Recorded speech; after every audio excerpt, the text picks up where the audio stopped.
ఆరిఫాలోని ఇంకో beautiful western top అండి. Look అయితే మాత్రం పార్టీ వేర్ లుక్. డ్రెస్ అయితే మాత్రం అదిరిపోయింది. ఫంక్షన్స్‌కి, పార్టీస్‌కి అన్నిటికి చాలా అంటే చాలా బాగుంటుందండి. హ్యాండ్స్ హ్యాండ్స్ ఇచ్చాడు. బ్లాక్ మీద మనకి కలర్ కాంబినేషన్ అయితే ఇచ్చాడు.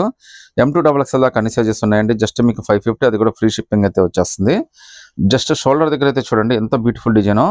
బొటిక్ లాగా ఇచ్చాడండి. ఈవెన్ మీకు చాలా కాస్ట్ పడుతుందండి ఇంత డిఫరెంట్ డిజైన్ అయితే తీసుకురావడానికి. ఇంత బ్యూటిఫుల్ డిజైన్ జస్ట్ 550, అది కూడా మీకు ఫ్రీ షిప్పింగ్. S2 XXL దాకా అన్ని సైజెస్ అండి. హ్యాండ్స్ కూడా మనకి 3/4 హ్యాండ్స్ కదండి, ఫుల్ హ్యాండ్స్ ఇచ్చేసాడు మనకి. ఇంత బ్యూటిఫుల్ ప్రింట్ చూడండి. షోల్డర్ మాత్రం నెక్స్ట్ లెవెల్ అండి, అసలు చాలా బ్యూటిఫుల్ ఉంది. హైలైట్ కూడా మనకి బెల్ట్ కూడా ఇచ్చాడండి. చూడండి బెల్ట్ కూడా ఎంత స్పెషల్ బెల్ట్ ఇచ్చాడో చూడొచ్చు మీరు. చాలా బ్యూటిఫుల్ బెల్ట్ అండి. బెల్ట్ దీనికే కాదు మీకు చాలా వాటికి పనికి వస్తుంది. సో ఇలా మనకైతే ఇలా గ్రిప్స్ లాగా ఇచ్చాడు అనమాట. ఇంత బ్యూటిఫుల్ డిజైన్ మీకు జస్ట్ 550కే వస్తుందండి. అది కూడా ఫ్రీ షిప్పింగ్ తో అయితే వచ్చేస్తుంది. S2 XXL దాకా అన్ని సైజెస్ అయితే ఉన్నాయండి. రిఫరెన్స్ పిక్ అయితే మనకి ఈ విధంగా వచ్చింది. జస్ట్ 550 ఫ్రీ షిప్పింగ్ అండి.